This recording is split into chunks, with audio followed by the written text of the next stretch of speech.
Empezamos, ¿les parece? Después que se vayan sumando, después del día lunes ya les corro lista. Entonces, compartir pantalla. Compartir pantalla.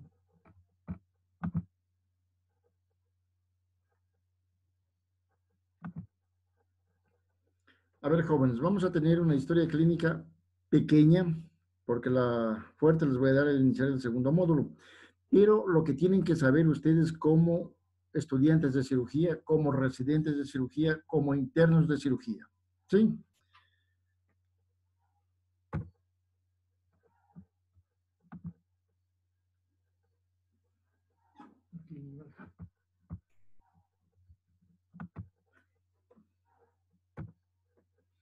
Ya, la historia clínica quirúrgica tenemos. Los primeros informes datan de los papiros allá por los egipcios en el año 1600 antes de Cristo. Es un investigador que hizo y hay en los jeroglíficos pruebas de esto. Luego fue Hipócrates en el año 500 antes de Cristo que nos habló ya de la historia clínica. En los siglos XIX y XX en los hospitales de Estados Unidos tenía fines didácticos, especialmente después de la guerra civil que ellos tuvieron de la guerra de la cesación. Pusieron a darle importancia, más bien con fines didácticos, es decir, como una prueba para que los estudiantes la examinen después a ver cómo se acertó y dónde se falló. En Europa se establecieron después los gobiernos la obligación de los expedientes clínicos y en los últimos años ya se estableció el formato electrónico. Concepto, grabaránse esto. ¿Qué es la historia clínica? Es un documento médico legal, ¿sí? Sirve para la beneficencia del paciente, pero sirve también como prueba, porque el paciente puede pedir este documento a través de un juez y tenemos que tenerlo. Y en base a eso podemos salir absueltos o en un juicio de mala práctica médica podemos ir a la cárcel. Documento médico legal. Está formado por un conjunto de informes de datos personales del paciente. Puede estar integrado por documentos, lo que antes teníamos, como yo me informé, instrumentos gráficos, esto es el papel escrito, imagenológico, es decir, un rayos X, una tomografía, una resonancia magnética. Hoy está en boga la historia clínica electrónica. Usted va al seguro, todos los pacientes le ponen un informe y lo graban. Pasadas 24 horas y ya no se puede borrar eso. Es decir, lo que ustedes anotaron, ahí muere. Un juez viene y levanta esto y dice usted es culpable o es inocente. Informes magnéticos, electromagnéticos, ópticos, que se registran en diferentes momentos. Esto es, desde que el paciente llegó, se hizo la historia clínica, todo lo que se prescribió, la cirugía que se hizo, cómo evolucionó, qué medicación recibió ya en el postoperatorio y cómo se fue a la casa y qué pronóstico tiene. Este es el concepto de historia clínica. Entonces, es un documento médico legal formado por un conjunto de información de datos personales de un paciente. Puede estar integrado por documentos escritos, gráficos, imagenológicos, electrónicos, magnéticos, electromagnéticos, ópticos.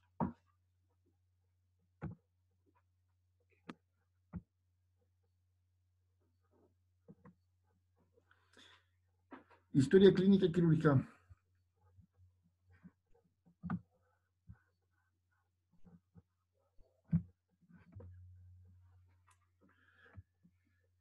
¿Por qué se hace una historia clínica? Esto lo he copiado textualmente, que dice, el médico al llevar un registro de datos del paciente y anota todo aquello que puede ser de utilidad para establecer un diagnóstico correcto, ¿sí? Esto conlleva a un pronóstico más certero, un tratamiento adecuado, es porque persigue el beneficio del enfermo, lo que les decía desde ayer. La historia clínica tiene como justificación la beneficencia, es decir, un paciente llega al consultorio, le hacen todos los exámenes, toda la anamnesis, examen físico, un análisis, pide los exámenes, le hace estudios de imagen, tomografía, llega a un diagnóstico, hace un tratamiento adecuado y puede establecer un pronóstico adecuado igualmente. Entonces, la historia clínica es un documento médico legal formado por tal y tal cosas, que tiene como justificación la beneficencia.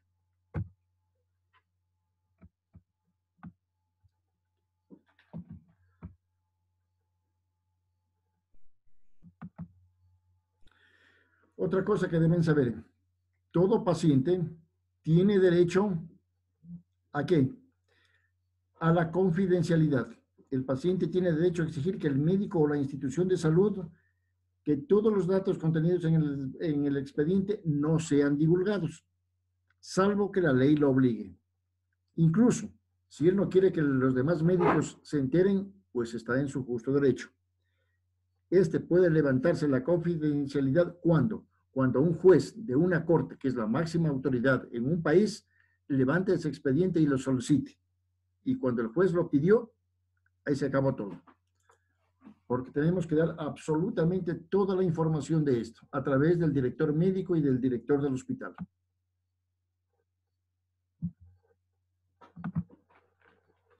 Vamos a ver rápidamente, y hayan visto ustedes esto. La historia clínica se compone de dos partes fundamentales.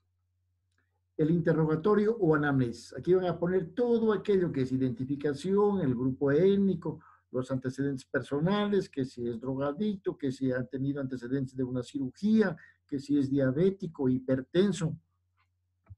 Antecedentes familiares, es decir, que su papá, mamá murió con cáncer, tuvo diabetes, hipertenso, porque muchos de ellos tienen un carácter genético. Por ejemplo, cáncer de mama. Una hija cuya madre le operaron de unidad de mama, es muy posible que ella también tenga y que hay que pensarlo. Tenemos, por ejemplo, llega con dolor de abdomen, que es lo que vamos a ver en cirugía, que luego se localiza en cuadrante superior derecho, dice desde hace 24 horas, y tenemos que empezar a hacer la semiología de ese dolor, que veremos detenidamente en la segunda unidad. Y luego interrogatorio después por órganos y sistemas, es decir, cómo está la cabeza, sistema neurológico, los pulmones, si no es fumador, corazón, si no es hipertenso, o cualquier otro problema.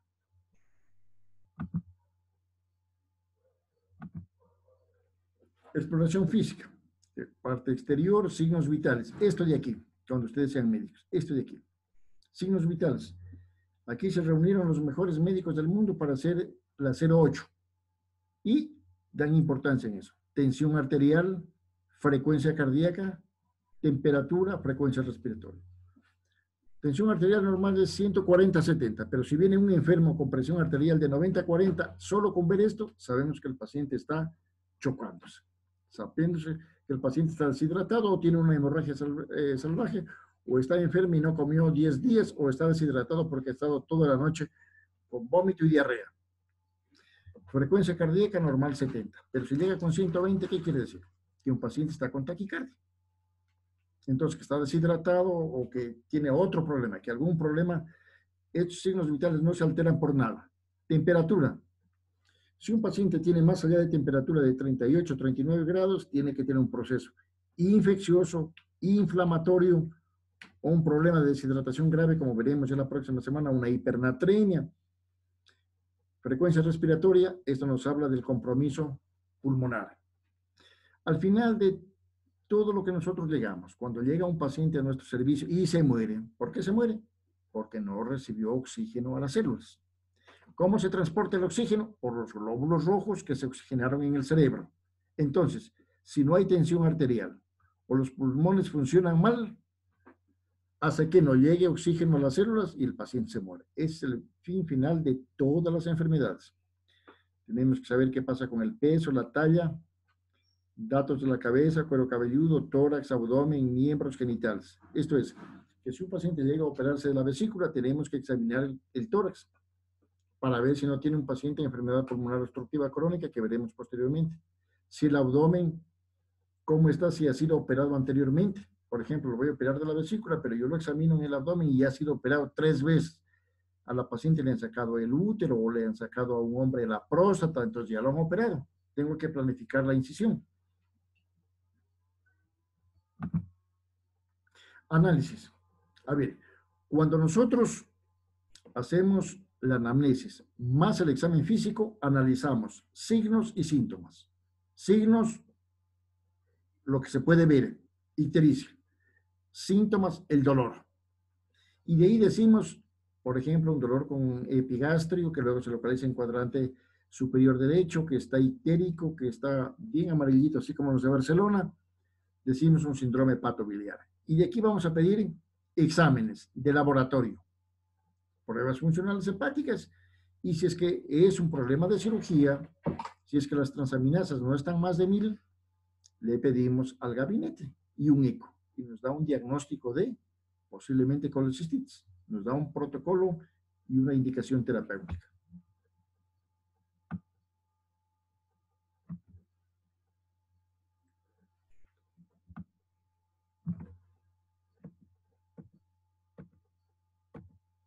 Este de aquí, este cuadrito lo voy a repetir todo el tiempo.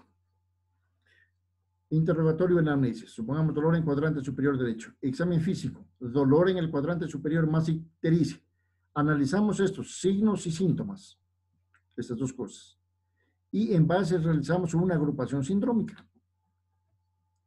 Como el dolor posiblemente es en el cuadrante superior derecho, nosotros vamos a pensar en un problema hepático, ¿no es cierto? Problema hepatobiliar. El hígado, las vías biliares, la vesícula, algo está funcionando mal. Y en base a eso nosotros vamos a sumar exámenes. Es decir, a este paciente que está ictérico no le vamos a pedir un PSA para la próstata, o no le vamos a pedir colesterol, ¿no es cierto? Tenemos que pedir pruebas funcionales hepáticas. Y en base a eso nosotros tenemos un examen de sangre. ¿Sí? Ya tenemos que el problema es de tipo quirúrgico. Analizamos la agrupación sindrómica más exámenes de sangre, le pedimos exámenes de gabinete. Supongamos, estoy poniendo un ejemplo sencillo. Le pedimos el primer examen diagnóstico, a ver, estoy un poco cansado, primer examen diagnóstico, señor Pablo Andrés, para hígado y vías biliares. ¿Qué le pediría usted?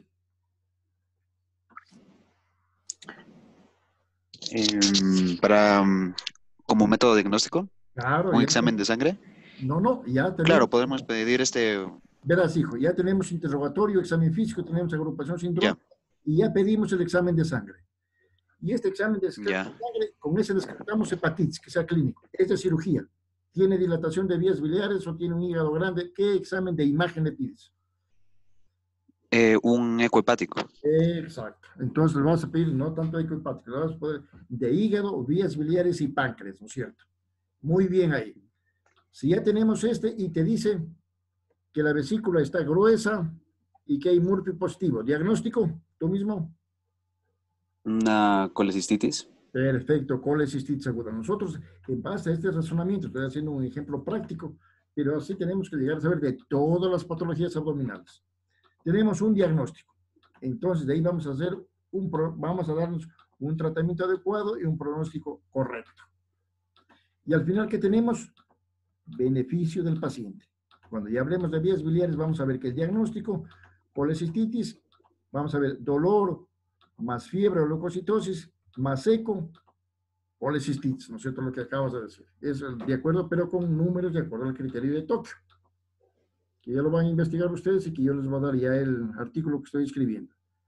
Y esto nos permite que el tratamiento le vayamos a decir, lo examinemos en base a la historia clínica, si lo operamos en ese momento, lo estabilizamos, le hacemos un drenaje, ¿qué es lo que tenemos?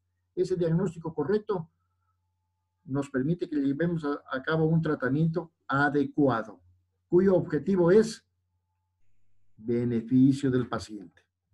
¿Está claro esta diapositiva? Sí está claro, ¿no es cierto? Entonces, esto de aquí vamos a repetir durante toda la formación de cirugía. Todo este pequeño algoritmo, eso nos va a permitir llegar a un diagnóstico adecuado. Ya.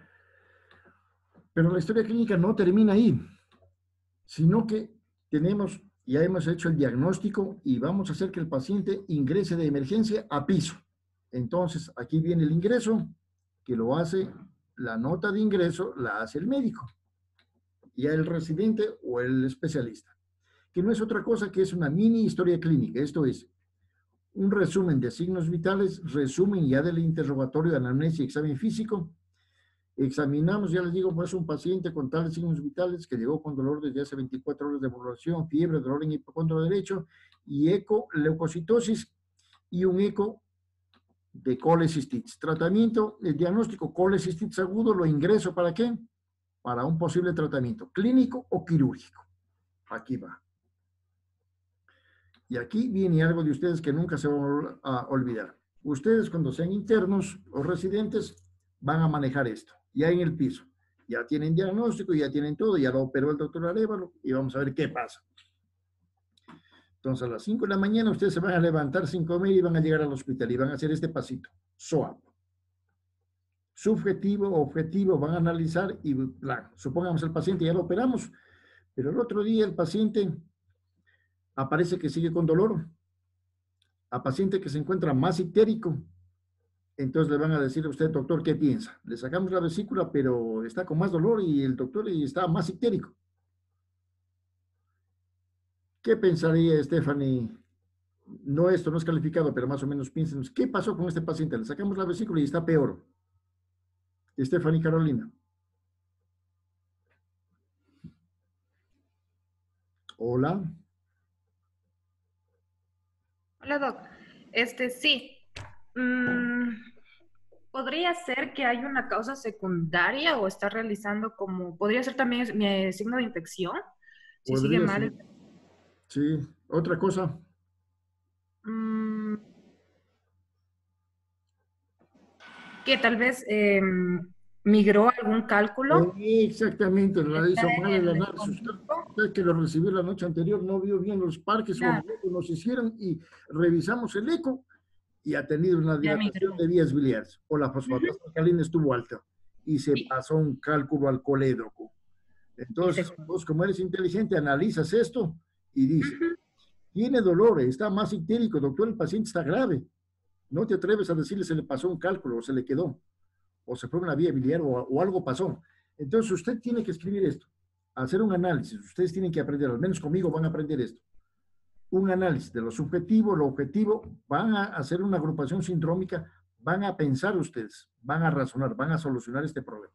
Y dicen el paciente está ictérico, algo pasa, doctor. Entonces vamos a decir, ya van a avanzar, decir, un examen de sangre y un eco rapidito en este momento, antes porque se nos está complicando, y pongámoslo sobre aviso al gastroenterólogo para que posiblemente fue un cálculo y él le haga una CPRE. ¿Estamos? Perfecto.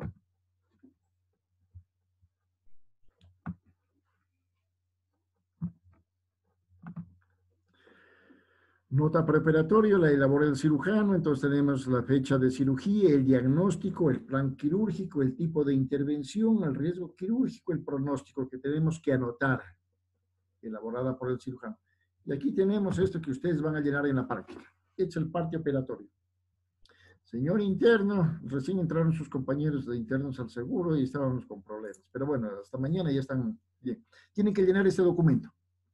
La fecha, cirugía programada, cirugía emergente, nombres del paciente, edad, sexo, servicio, historia clínica, cédula de identidad, diagnóstico preoperatorio. Cirugía propuesta, duración aproximada, firme el cirujano, tipo de anestesia y todo esto. Sí, y pasamos. Si no llenan sus documentos, pero generalmente lo llena el señor estudiante. Y firmamos acá abajo. En la misma hoja tenemos esto, que ya se llena dentro del transoperatorio, eso no es muy importante para ustedes porque esto ya llena en el quirófano, llena la enfermera. Si entramos con 10 pinzas, tienen que quedar las 10 pinzas. Si entramos con 10 compresas, tiene que informarse que se entregaron las 10 compresas, que no se quedó uno dentro del paciente. Entonces, esto es el parte operatorio, el documento médico legal. Y aquí tenemos la nota postoperatoria, es decir, ya lo operamos al paciente y generalmente el cirujano o el residente o el ERE mayor les dicta y ustedes escriben. Pero generalmente como el interno es la última rueda del coche, la hacen ustedes. Si algo lo escriben mal, lo culpan al médico, al profesor de ustedes, ¿no es cierto? Tenemos diagnóstico preoperatorio, operación planeada, diagnóstico postoperatorio. ¿Por qué, verdad? Yo paso un parte de apendicitis aguda. Voy a hacer una apendicectomía y termino que abro la apéndice normal y lo que ha sido es una rotura del folículo de grafo. Entonces, yo le planifiqué una apendicectomía y terminé haciendo una ojorectomía o un embarazo ectópico o fue una adenitis mesentérica. Eso no quiere decir que sea mal médico, no, pero es un documento médico legal que tenemos que poner todo. Cómo se hizo la cirugía, qué hallazgo se encontró, por ejemplo, apendicitis grado 1, grado 2, grado 3, grado 4. Entonces uno llega al otro día, dice apendicitis grado 4, el paciente grave, hay que ponerle buenos antibióticos. Apendicitis grado 1, planifiquen el alta. Informe de material, lo que les decía, si entramos con 10 pinzas, tienen que aparecer las 10 pinzas antes de cerrar, porque si no, La pinza se quedó dentro del paciente y luego nos hacemos famosos. ¿Qué pasó? Un accidente, el paciente se murió, hubo que amputar un órgano, estudios auxiliares, le tomaron una radiografía, el equipo quirúrgico, quienes intervinieron, plan y manejo de tratamiento, si se tomó biopsias, nombre y firma del encargado de la cirugía. En este caso, el cirujano que operó, pero con la firma de ustedes también, que son los internos que escribieron, los cómplices. Y aquí tenemos el consentimiento informado. Hay cosas que no se pueden pasar por alto. Esta parte, ustedes no pueden meter al quirófano a un paciente si no tiene este documento. Es un documento por medio del cual el paciente debe expresar por escrito su conformidad de someterse a un procedimiento diagnóstico terapéutico que impliquen riesgo. Para ello, el cirujano está en la obligación de informarle y de quitarle todas las dudas que tenga el paciente. Previo a esto, debe de informarse los beneficios, las complicaciones y los aspectos negativos que puedan presentarse en consecuencia del acto médico. ¿Sí? Supongamos, es posible, señora, que después se infecte, pero las estadísticas dicen que es correr el riesgo, es necesario correr el riesgo para sacarme el apéndice, porque si no se muere, aun cuando se puedan presentar complicaciones. Es decir, que el paciente sabe de antemano que puede complicarse.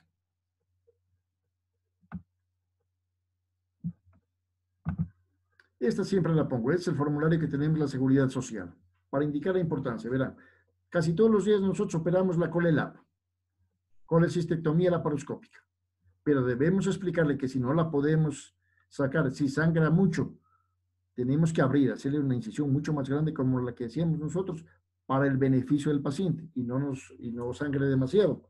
Entonces, esto debe saber el paciente y debe tener un documento firmado. Entonces, vamos a ver que al final el nombre del paciente, el número de cédula y firma. Después de haberle explicado, nosotros le vamos a explicar todo esto. El nombre del profesional, es decir, yo después de que firme el paciente, firmo, yo en su delante pongo mi firma y el sello.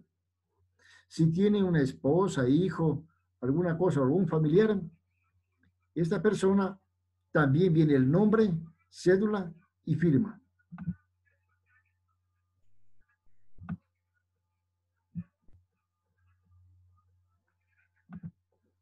Y aquí ya vamos al protocolo. Todo lo que decíamos anterior. ¿Qué se hizo? Diagnóstico preoperatorio, posoperatorio, proyectada y realizada. Le transcribimos todo lo que firmamos a la entrada en realidad con lo que salimos. Proyectamos un apéndice y le realizamos una oforectomía. Aquí viene el nombre de todos los cirujanos, del cirujano, primer ayudante, instrumentista, circulante, anestesiólogo. Todos ellos son responsables de la cirugía. Si se muere el paciente, a todos ellos los van a llamar a la corte a declarar. ¿Sí? Todos. Incluyéndolo al señor estudiante, al señor interno. Indicaciones postquirúrgicas, el paciente ya salió, se fue a recuperación y luego a pieza a la sala, entonces vamos a indicarle dieta, si puede comer, indicaciones de enfermería, control de signos vitales, qué soluciones, qué medicación, antibióticos, analgésicos le damos, protectores orales, qué es lo que damos. Sí, tenemos que dejar dándole todas las indicaciones firmadas por el cirujano. Nota de egreso, es decir, el paciente ya salió de la cirugía, ya ingresamos, el paciente ya lo ingresamos, fue una colecistitis aguda, gracias a Dios nos fue bien, lo operamos, nota postoperatoria, mandamos a histopatológico y tenemos que decir fecha cuando ingresó, cuando se fue. Motivo del egreso, alta final. Diagnóstico final, fue apendicitis, fue oforectomía. Resumen de la evolución, manejo durante la estancia, problemas clínicos, plan de manejo y tratamiento, pronóstico. Supongamos el pronóstico es bueno porque le sacamos la vesícula. Pero más de una vez ha acontecido de que encontramos una vesícula muy inflamada y lo que encontramos fue un cáncer. Híjole. Entonces, no hay que olvidarse que toda pieza que se saque en el quirófano va a patología. Si el cirujano se olvida, el ayudante se olvida, ustedes tienen la obligación, como son más jóvenes, de no olvidarse. Ustedes cogen la muestra, la ponen en un frasquito, la etiquetan y mandan el pedido. Porque si no se manda el pedido, el cirujano lo culpa al residente, el residente al ERE mayor y luego el ERE mayor lo culpa al señor interno y lo amenazan con hacerlo perder el módulo. hacerlo perder el internado. Es la típica de todo el tiempo. Epicrisis de alta, todo lo que he dicho en este momento está aquí escrito. Esa la hacen ustedes si la firma uno. Tienen la obligación de recibir. Igual, paciente, datos de filiación, cuando ingresó, cuando salió, se va con el paciente. ¿Qué diagnóstico tuvo? ¿Cuántos días estuvo hospitalizado? Y si ya salió el listo patológico, le decimos, vaya tranquilo, fue una colecistitis aguda, pero como les digo, está curado usted, pero venga en un mes para revisarlo, a ver cómo está la herida, se le puede infectar la herida. Hasta 30 días hay plazo de que se le pueda infectar, debe saber él. Una complicación postoperatoria que se presente, veremos en una clase. Claro, en la clase que van a dar ustedes ya es la complicaciones postoperatorias, creo que es no es líquidos, no, complicaciones posteriores de líquidos. Estoy yo equivocándome.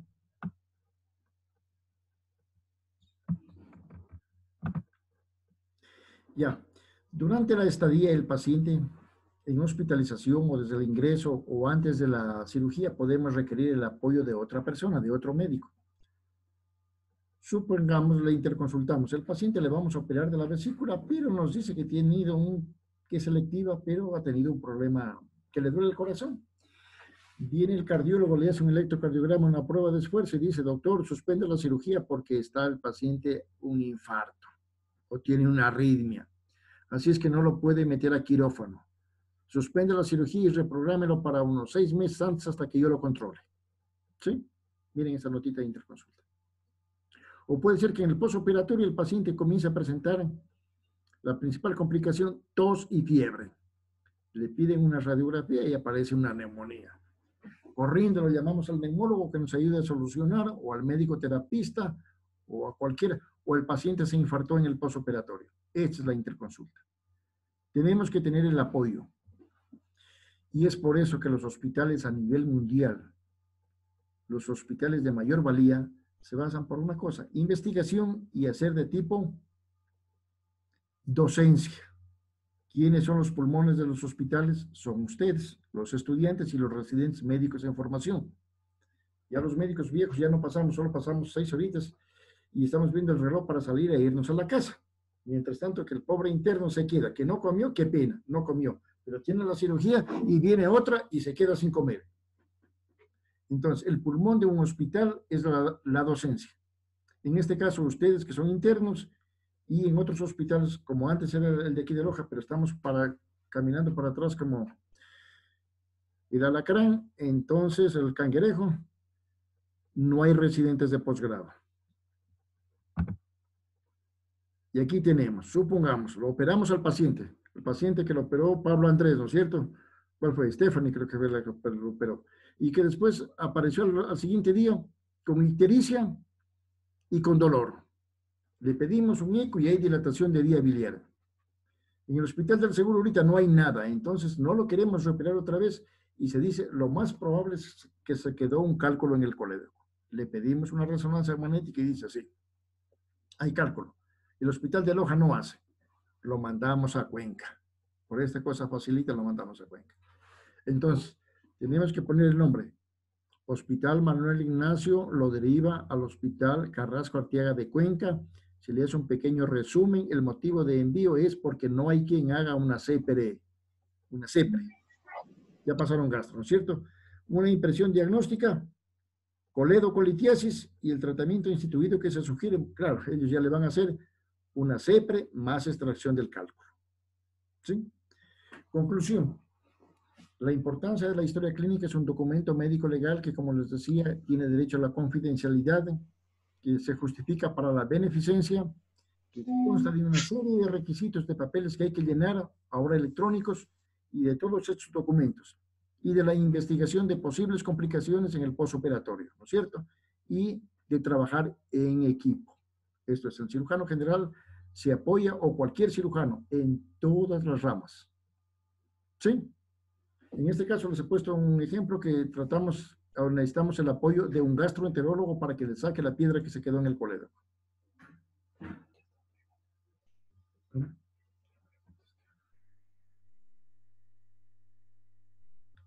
A ver, jóvenes, si tienen alguna pregunta, por favor, me la hacen nomás. Desde la próxima empiezo a hacer preguntas que vengan leyendo el día lunes a esta misma hora. Nos vemos con Valoración preoperatoria. Doc, le hago una pregunta yo. Claro. ¿Con quién hablo? Eh, Disculpe. Brian, Ya. en el caso de que, digamos, el paciente sea menor de edad, no funciona, ¿verdad? O sea, No, que él esto firme no. los consentimientos. El consentimiento tiene que firmarlo el representante legal, en este caso el papá o el tutor. De ahí viene tutor, es el representante legal. El término es el tutor. Esto es, supongamos que sea huérfano, pero usted lo está queriendo a una persona que adoptó, tiene que autorizar usted. Si no, no se puede operar. Salvo que sean cosas extremas. Por ejemplo, usted es de Colombia, ¿no es cierto? Se vino a dar un paseo aquí en Loja. Tuvo un accidente. ¿Sí? Y lo llevan al hospital y no hay nadie quien autorice, pero está tan grave que está desangrándose. Entonces el médico en esas cuestiones de emergencia llama a demás personal, pone de testigos y firman todos los que vieron. Pero el paciente entra y usted intenta salvarlo.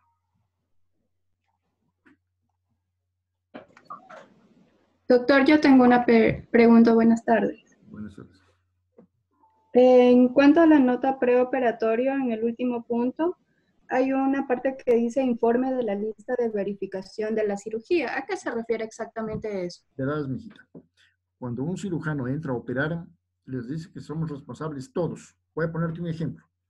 Yo entro y le pido a la enfermera que me pase compresas para lavar la cavidad o me pase clips. Entonces, ya le salvo la vida al paciente. Entonces, yo le digo a la enfermera, por favor, antes de cerrar, cuénteme las compresas. Yo entré con 20 compresas y tienen que haber las 20 compresas cuando yo salga. Porque se han dado casos en donde entro con 20 y se han quedado 2 compresas y no me avisaron. Después de un mes nos llevan al juzgado que han encontrado 2 compresas que se van presos. Entonces, aquí el responsable es el médico, la enfermera que me pasó las compresas y la circulante que tiene que contar. Entonces, la circulante después se pone guantes y cuenta. Doctora, empezamos con 20 y sí están completas, 20. Todos contentos, cerramos. Pero si el auxiliar me dice, tenemos 18, tienen que aparecer las 2. Tienen que aparecer los 2. Yo sé que ahora hay mucho político por todas partes y se pierden las cosas, pero tienen que aparecer. A eso se refiere. Hay casos extremos, por ejemplo, hay ocasiones en que se quedan pinzas en la cavidad. Por eso, la enfermera tiene que decir, doctor, falta una pinza hemostática que usted la metió para clipear un vaso. Y como tenemos 7 metros de intestino, entonces eso es difícil. Ya, doctor, gracias. Es que estaba confundida con la nota postoperatoria, que también tiene eso, ¿no? No, sí, en la nota postoperatoria tiene que pasar todo ahí, tiene que anotarse. Ya. Gracias, doctor.